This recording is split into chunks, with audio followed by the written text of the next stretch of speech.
Good afternoon and how are you. हमने start किया था क्लास 11th मैथमेटिक्स का चैप्टर नंबर 1 सेट। हम कर रहे थे एनसीईआरटी बुक से। अभी तक हमने थियोरेटिकल पार्ट पढ़ा था थोड़ा, अभी और थ्योरी बाकी है, थोड़ी समझना बाकी है। तो हमने अभी तक पढ़ा था कि सेट होता क्या है, सेट को कैसे रिप्रेजेंट करते हैं और उसके एलिमेंट्स कौन से होते हैं और उसे कर्ली ब्रैकेट्स में रिप्रेजेंट किया जाता है।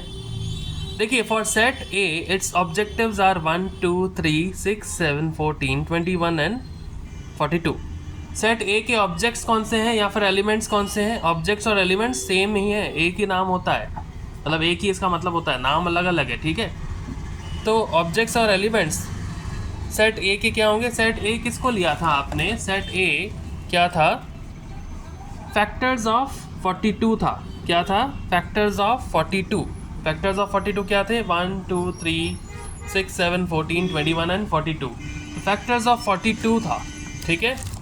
और इसके सेट के कंटेंट्स को क्या क्या कहा जाता है? एलिमेंट्स। इसे कैसे रिप्रेजेंट किया जाता है? कर्ली ब्रैकेट्स में।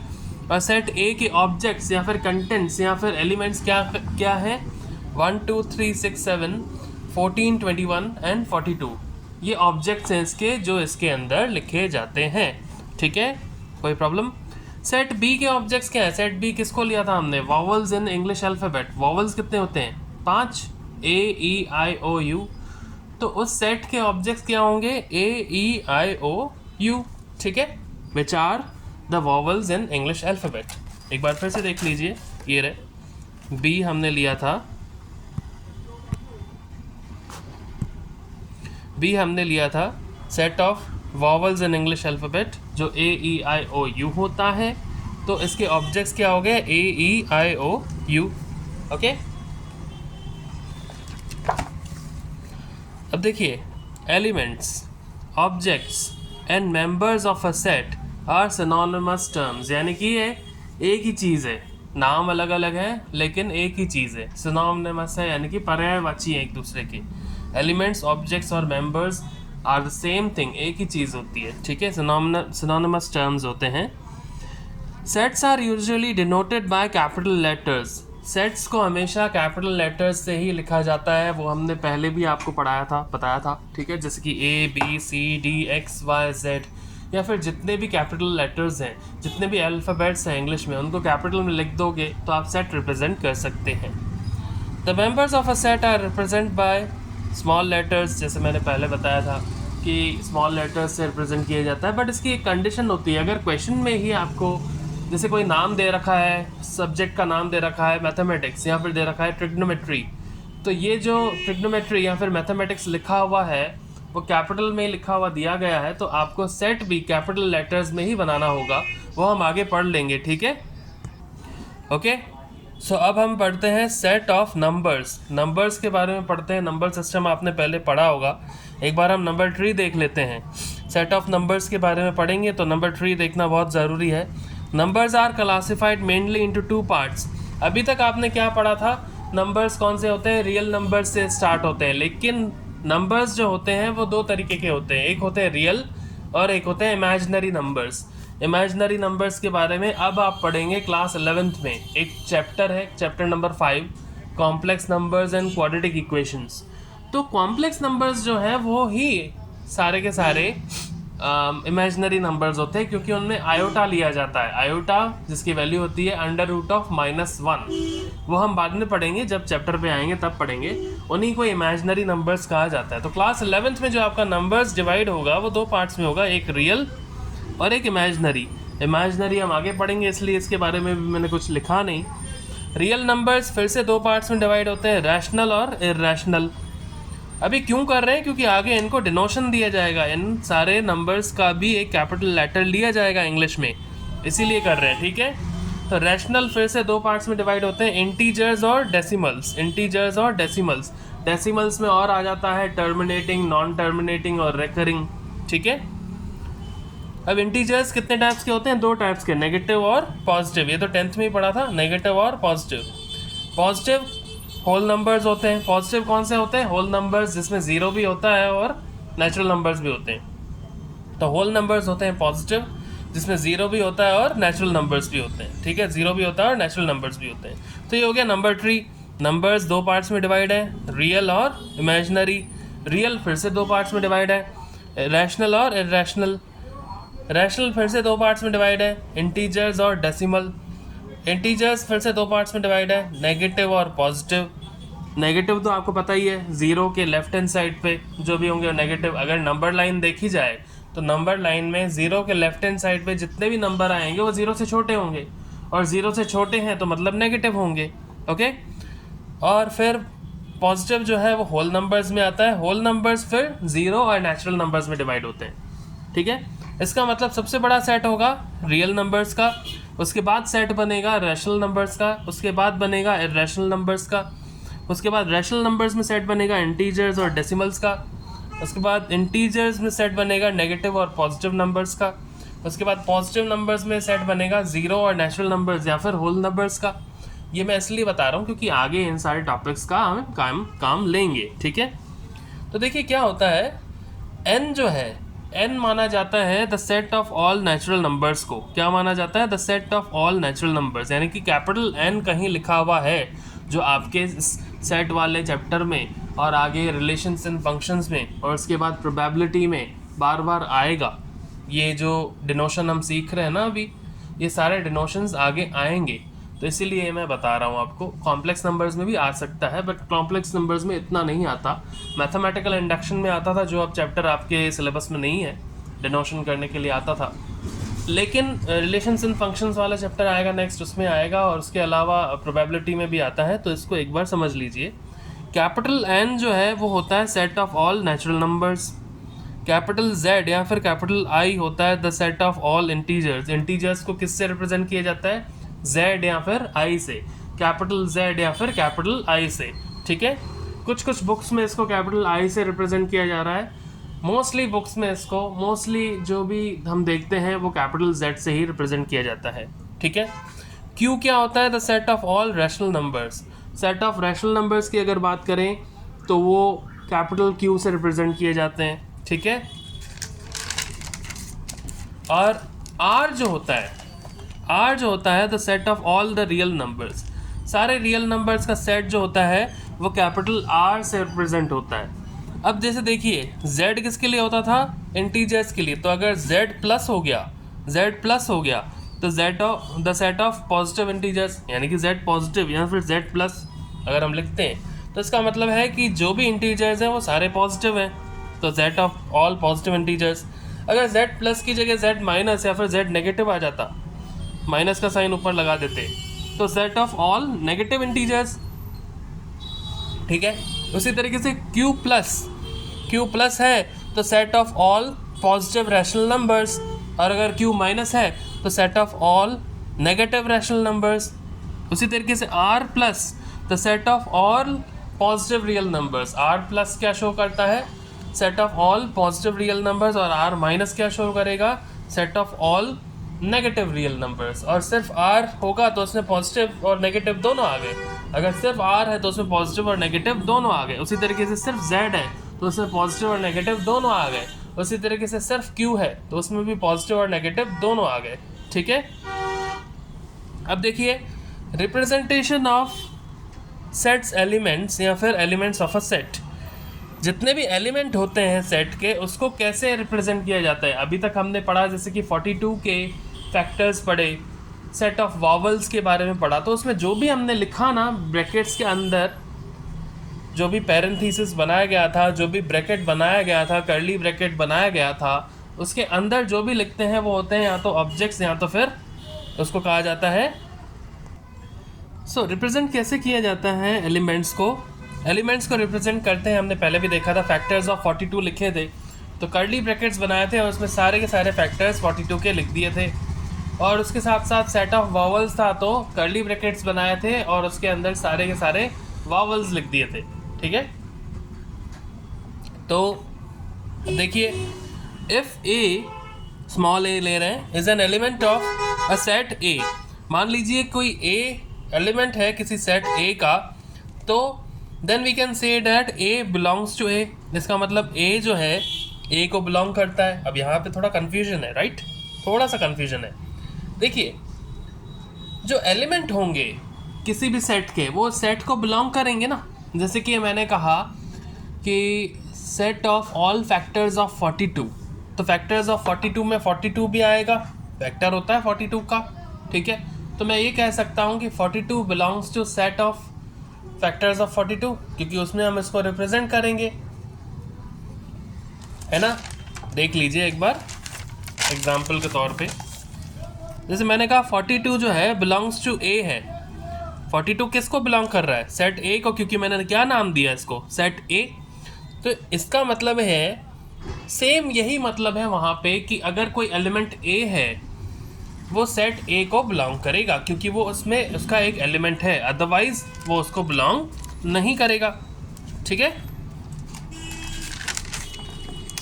जैसे देखिए, if A is an element of a set A then we can say that A belongs to A, यानी कि स्मॉल ए जो है वो एलिमेंट है, किसको बिलोंग कर रहा है? सेट ए को।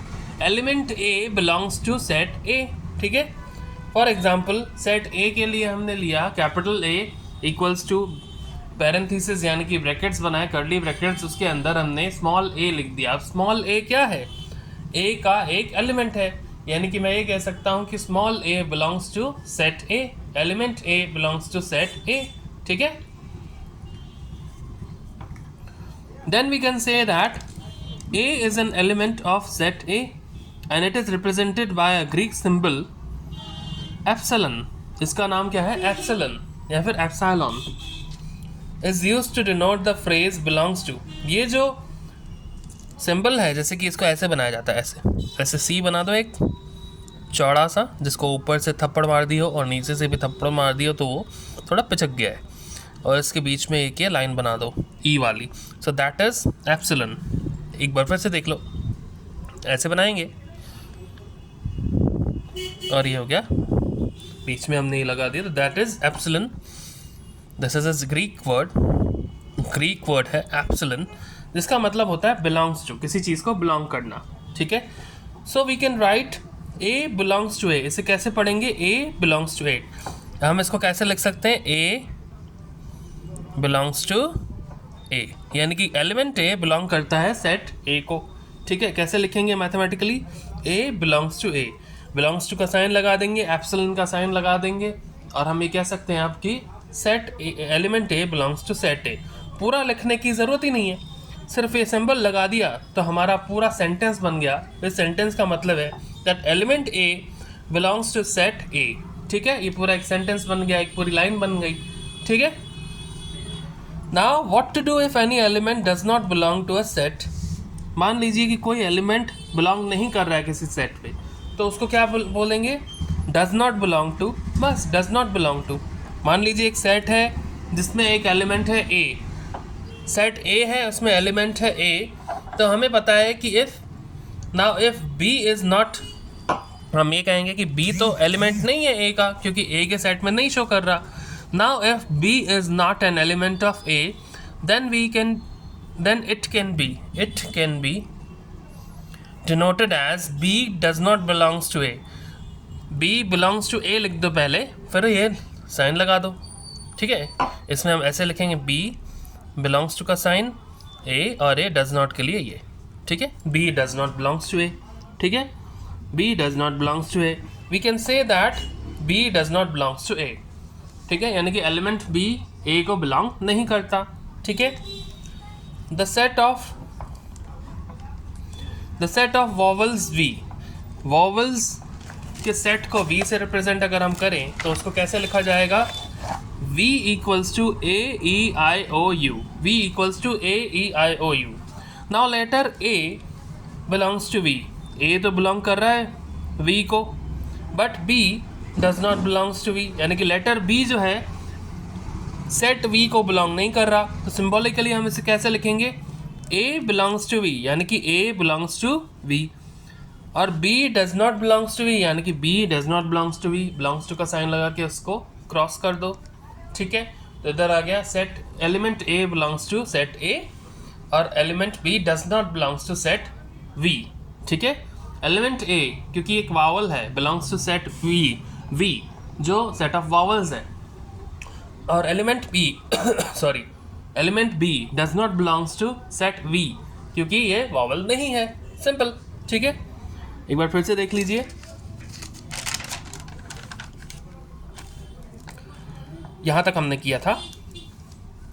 Elements, objects and members of a set are synonymous terms, ठीक है। Sets are usually denoted by capital letters, ये भी आपने समझ लिया। The members of a set are represented by small letters A B C X Y Z etcetera, ये भी आपने समझ लिया था। सेट ऑफ नंबर्स के बारे में पढ़ा था, यानी कि नंबर ट्री पढ़ लिया था। रियल नंबर्स और इमेजिनरी नंबर्स दो टाइप्स के नंबर्स होते हैं। रियल नंबर्स फिर रैशनल और इरेशनल में डिवाइड होते हैं। रियल नंबर्स फिर इंटीजर्स और डेसिमल्स में डिवाइड होते हैं। इंटीजर्स फिर नेगेटिव और पॉजिटिव में डिवाइड हो जाते हैं। पॉजिटिव नंबर्स जो होते हैं वो होल नंबर्स में आते हैं। होल नंबर्स फिर ज़ीरो और नेचुरल नंबर्स में डिवाइड होते हैं। अब क्योंकि सेट में हम क्या करते हैं कि कैपिटल इंग्लिश अल्फ़ाबेट लेते हैं, तो n जो होगा वो set of all natural numbers हो जाएगा। सेट ऑफ ऑल इंटीजर्स को कैपिटल Z या फिर कैपिटल I से रिप्रेजेंट किया जाता है। Q जो होता है उससे रिप्रेजेंट किया जाता है set of all rational numbers, ठीक है। इसी तरीके से अगर हम ले लें कैपिटल R, तो वो होता है set of all real numbers. अगर मैं कहूँ Z पॉजिटिव या Z प्लस, तो set of all positive integers. अगर मैं कहूँ Q प्लस या फिर Q पॉजिटिव, तो set of all positive rational numbers. अगर मैं कहूँ R plus, the set of all positive real numbers, okay. अब देखिए रिप्रेजेंटेशन ऑफ सेट्स एलिमेंट्स, यानी कि एलिमेंट्स को कैसे रिप्रेजेंट किया जाता है। ए कोई एलिमेंट है सेट ए का, तो हम क्या कहेंगे कि ए जो है, एलिमेंट ए जो है सेट ए को बिलोंग करता है। ए बिलोंग्स टू ए, यानी कि एक हमने ले लिया example, for example A equals to, इसमें हमने सेट बना दिया ए और इसमें एलिमेंट भी है ए, ठीक है। तो हम क्या कह सकते हैं, then we can say that A is an element of set A and it is represented by Greek symbol. Greek symbol लिया जाता है, वो बनाना मैंने आपको सिखाया था अभी यहाँ पे, और इसको कहा जाता है एप्सिलॉन। ये क्यों यूज़ किया जाता है, ये डिनोट करता है कि कोई भी एलिमेंट दूसरे सेट को बिलोंग करता है, यानी कि ये इसका मतलब होता है बिलोंग्स टू। इस फ्रेज का मतलब होता है एप्सिलॉन का बिलोंग्स टू। तो यहाँ पे मैं कह सकता हूँ element A belongs to set A, ऐसे भी लिख सकते हैं, ठीक है। Now what to do if any element does not belong to a set. क्या करना पड़ेगा जब वो कोई एलिमेंट किसी सेट को बिलोंग ना करे, तो सिंपली डज नॉट बिलोंग का साइन लगा दो। बिलोंग का साइन लगा कर एप्सिलॉन का उसको काट दो, क्रॉस कर दो, तो वो डज नॉट बिलोंग टू हो जाएगा, ठीक है। जैसे कि सेट ए का जो हमने लिया उसमें एक ही एलिमेंट है ए, ठीक है। बी तो है ही नहीं, तो इसके लिए क्या कहेंगे, बी और ये साइन बनाकर उसे क्रॉस करके ए लिख देंगे, तो इसका मतलब हो जाएगा B does not belongs to A, ठीक है। सेट ऑफ वॉवल्स होता है वी, वो हमने लिख दिया, V equals to A E I O U लिखेंगे, ठीक है। V equals to A E I O U. तो अब लेटर ए जो है बिलोंग करता है वी को, क्योंकि वो एक वॉवल है, लेकिन letter B does not belongs to set of vowels V, क्योंकि वो वॉवल नहीं है। तो A belongs to V and B does not belongs to V, ठीक है। कोई प्रॉब्लम? आगे बढ़ते हैं। Methods of representation of a set. कितने टाइप्स के मेथड होते हैं, यानी कि हम किस तरीके से रिप्रेजेंट कर सकते हैं सेट को, वो दो तरीके होते हैं। पहला होता है रोस्टर फॉर्म, जिसे टेबुलर फॉर्म भी कहते हैं, और दूसरा होता है सेट बिल्डर फॉर्म। पहला होता है रोस्टर फॉर्म, जिसे टेबुलर फॉर्म भी कहते हैं, और दूसरा होता है सेट बिल्डर फॉर्म, ओके। तो अब हम आगे देखते हैं रोस्टर फॉर्म क्या होता है।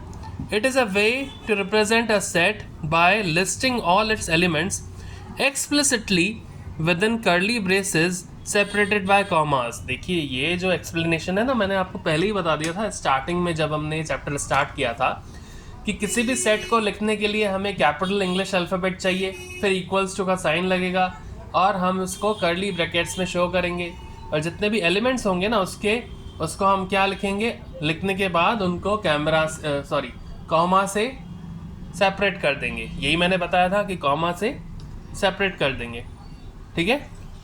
ये देखिए, it is a way to represent a set by listing all its element explicitly, यानी कि वो एलिमेंट फिर से रिपीट नहीं होना चाहिए।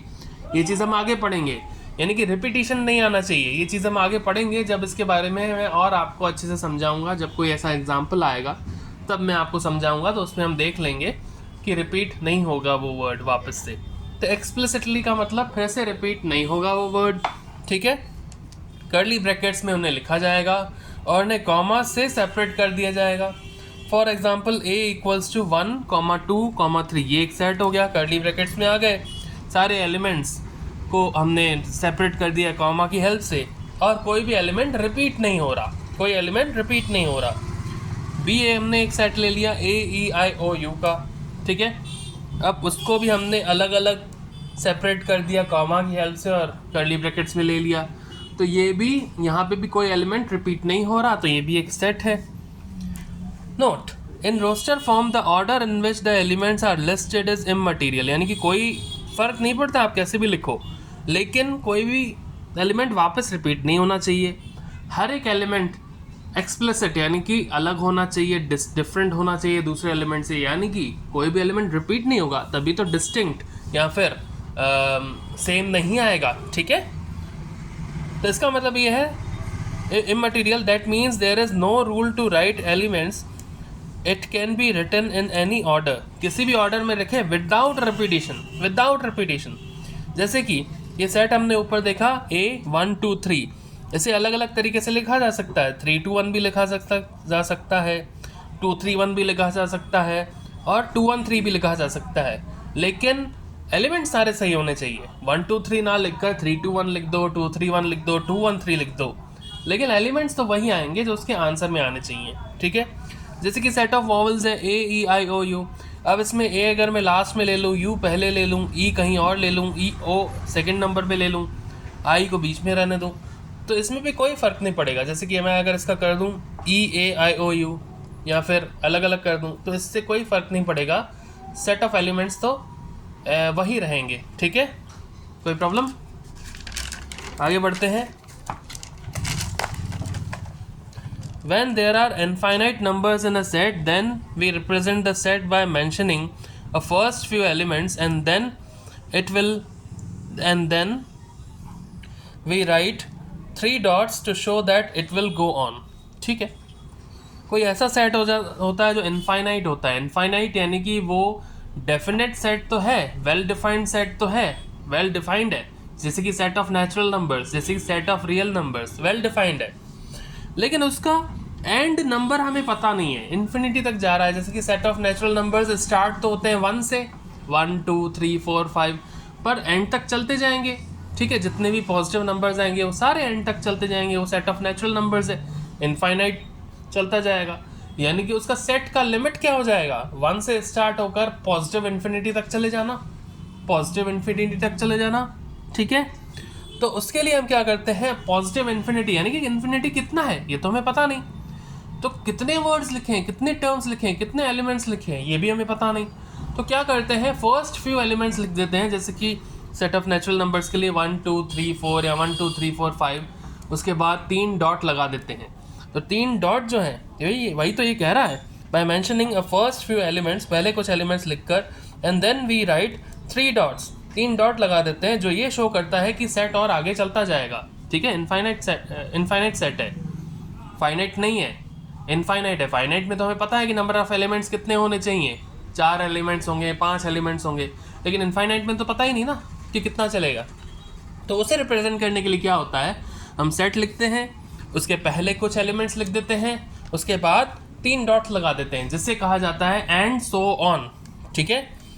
फॉर एग्जाम्पल n जो है सेट ऑफ नेचुरल नंबर्स है, n हमने क्या माना, सेट ऑफ नेचुरल नंबर्स है, तो n को कैसे रिप्रेजेंट करेंगे, 1 2 3 4, आगे 5 भी लिख सकते हो, 6 भी लिख सकते हो, लेकिन कब तक आप लिखते जाओगे, उस कब तक के लिए हम 3 डॉट लगा देते हैं, 1 2 3 4 और 3 डॉट, जैसे 1 लिखा, 2 लिखा, 3 लिखा, 4 लिखा, उसके बाद मैंने कॉमा भी लगा दिया इनके लिए अलग अलग ताकि सेपरेट हो जाए, तो उसके बाद मैंने 3 डॉट बना दिए यहाँ पे और ब्रैकेट कर दिया क्लोज, तो ये हो गया सेट ऑफ नेचुरल नंबर्स, और ये हो गया एक इनफाइनाइट सेट। ये हमेशा इनफाइनाइट सेट के केस में ही होता है, पहले कुछ एलिमेंट्स लिख दो, उसके बाद 3 डॉट लगा दो, ठीक है, तो होता है इनफाइनाइट सेट में। अब इसको कैसे पढ़ा जाएगा, सेट ऑफ नेचुरल नंबर्स, और एलिमेंट्स को कैसे पढ़ा जाएगा, 1 2 3 4 एंड सो ऑन।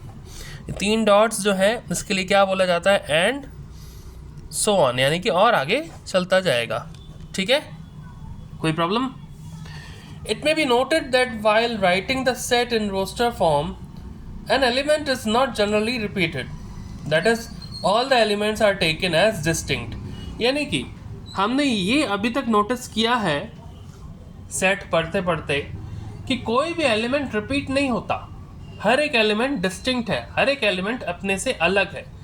इसका मतलब कोई ऐसी हमारे पास स्पेलिंग आ जाए जैसे कि स्कूल या फिर मैथमेटिक्स या फिर ट्रिग्नोमेट्री, इनकी स्पेलिंग में क्या होता है, स्कूल की स्पेलिंग में क्या होता है, डबल ओ आता है, लेकिन एक ही ओ लिया जाएगा क्योंकि यहाँ पे सारे एलिमेंट्स डिस्टिंक्ट होने चाहिए, अलग होने चाहिए। ठीक है, एक ही ओ लिया जाएगा। उसी तरीके से ट्रिग्नोमेट्री, उसमें ट्रिग्नोमेट्री में आपका आर भी आता है बार बार और टी भी आता है, तो टी और आर एक बार ही लिया जाएगा। ठीक है, मैथमेटिक्स के स्पेलिंग में एम और टी और एच बार बार आते हैं, तो उनको जैसे एम आता है, टी आता है, बार बार आते हैं, तो उनको ना बार बार रिपीट करने से अच्छा है एक बार लिया जाएगा तो वो डिस्टिंक्ट हो जाएंगे। यहाँ पे वही एलिमेंट्स लिए जाते हैं जो डिस्टिंक्ट हों, सेम या फिर रिपीटेटिव एलिमेंट्स नहीं आएंगे, रिपीटिशन नहीं होगा। जैसे कि देखिए, इसका मतलब ये है जो हमने लिखा ना, it may be noted that while writing the set in roster form an element is not generally repeated, that is all the elements are taken as distinct. For example the set of letters forming the word school, एक word है school जिसकी spelling होती है SCHOOL, जिसकी spelling होती है SCHOOL, उसका set बनाएंगे तो कैसे लिखा जाएगा, S आ गया, फिर कॉमा, फिर आता है दूसरा एलिमेंट C आ गया, तो कॉमा, फिर आता है H लिख दिया, फिर कॉमा, फिर आता है O लिख दिया, फिर कॉमा, लेकिन फिर आ रहा है O, तो फिर से O नहीं लिखेंगे, क्योंकि O तो आ गया ना एक बार, दूसरी बार रिपीट नहीं होगा, और फिर जो लास्ट एलिमेंट होगा वो लिख देंगे L। ठीक है, एक बार फिर से देखिए, स्कूल की स्पेलिंग होती है SCHOOL, तो हम पहला एलिमेंट लिख देंगे S, उसके बाद लिखेंगे C, उसके बाद आ रहा है H, इनको कॉमा से अलग कर देंगे, उसके बाद आ रहा है O लिख देंगे, लेकिन O एक और बार आ रहा है तो O को फिर से नहीं लिखा जाएगा, यानी कि रिपीट नहीं किया जा सकता। किसी भी सेट को रोस्टर फॉर्म में रिप्रेजेंट करें या टेबुलर फॉर्म में रिप्रेजेंट करें तो उसमें कोई भी एलिमेंट फिर से रिपीट नहीं होता है। ठीक है, कोई प्रॉब्लम? और लास्ट आता है आपका L, और इससे मैंने कहा कि कोई भी इनका ऑर्डर नहीं होता, तो इसको अलग अलग ऑर्डर से भी लिख सकते हैं, HOCLS भी लिख दिया मैंने। ठीक है, कोई प्रॉब्लम? आगे बढ़ते हैं। जैसे कि मैथमेटिक्स एक स्पेलिंग है, उसका सेट क्या बनेगा, M लिख दिया, कॉमा, फिर A लिख दिया, कॉमा, फिर T लिख दिया, कॉमा, फिर H लिख दिया, कॉमा, फिर E भी लिख दिया, कॉमा, फिर M आ रहा है, M तो पहले ही आ चुका है तो M नहीं लिखेंगे, फिर A आ रहा है, A देखेंगे लिख चुके हैं क्या, हाँ लिख चुके हैं तो नहीं लिखेंगे, फिर T आ रहा है, T देखेंगे लिख चुके हैं क्या, हाँ लिख चुके हैं तो नहीं आएगा, I देखो नहीं लिखा है ना तो I लिखेंगे, C भी नहीं लिखा था तो C लिखेंगे, और S भी नहीं लिखा था तो S लिखेंगे। तो इस तरीके से हो जाएगा आपका मैथमेटिक्स का एक सेट। ठीक है, आज तक इतना ही, कल हम सेट बिल्डर फॉर्म भी पढ़ेंगे, उसके बाद हम इसके एग्जाम्पल्स भी करेंगे। ठीक है, till then goodbye and take care.